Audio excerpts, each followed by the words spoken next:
So never mind me, I'm here redlining a privacy document for a listening program.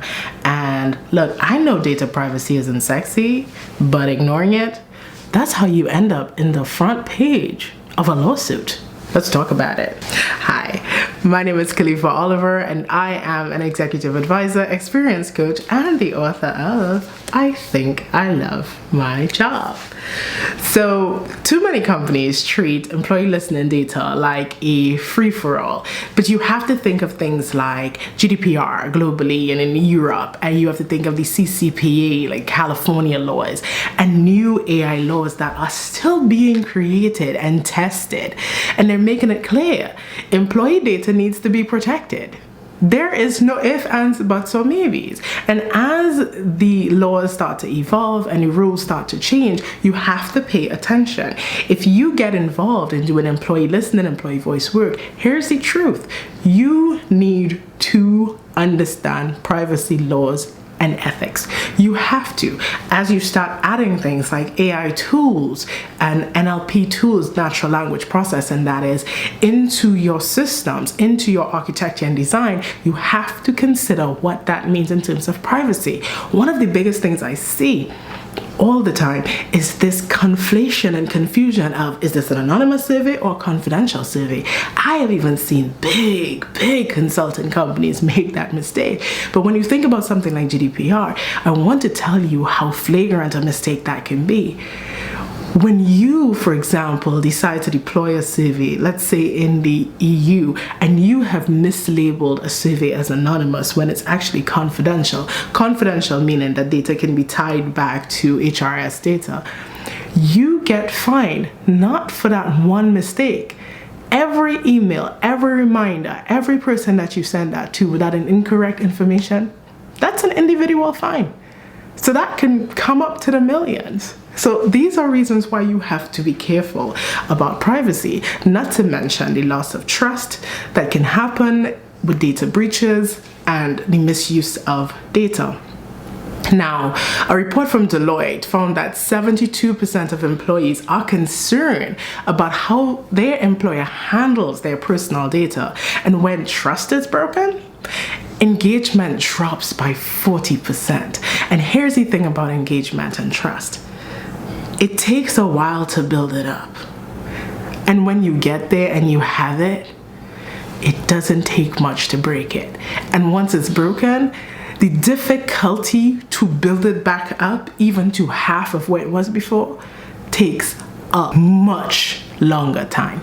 And sometimes it can never fully be restored. Is it worth it?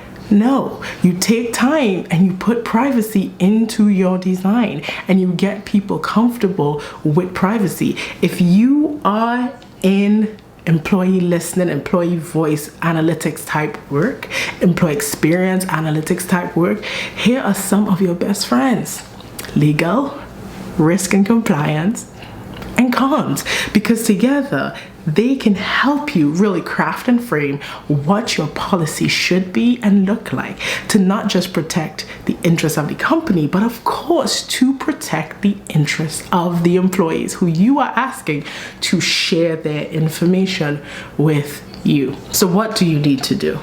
You need to learn the laws. You just have to know them, and they change, so you have to keep up with them. Global privacy laws are not suggestions, they are requirements. And again, breaking them, not complying with them, they can be extremely expensive mistakes, not just financially, but in corporate reputation and employer value proposition. Be transparent. Employees should always know what's being collected and why.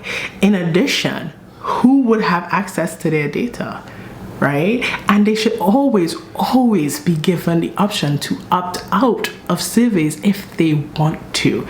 With GDPR, for example, you have to give them an option to withdraw their data, and that should be built into the design and architecture of any good and successful world-class employee listening system. Give employees control, and we talked about that. Opt-ins are a good practice. Allow people to opt in or opt out depending on your design. When you can do anonymous, if it's not strategic and you just want a feel for it, do anonymous.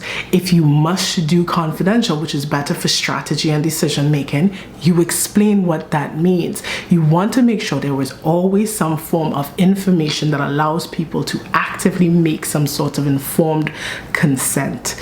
You want to build trust at every stage in a listening journey.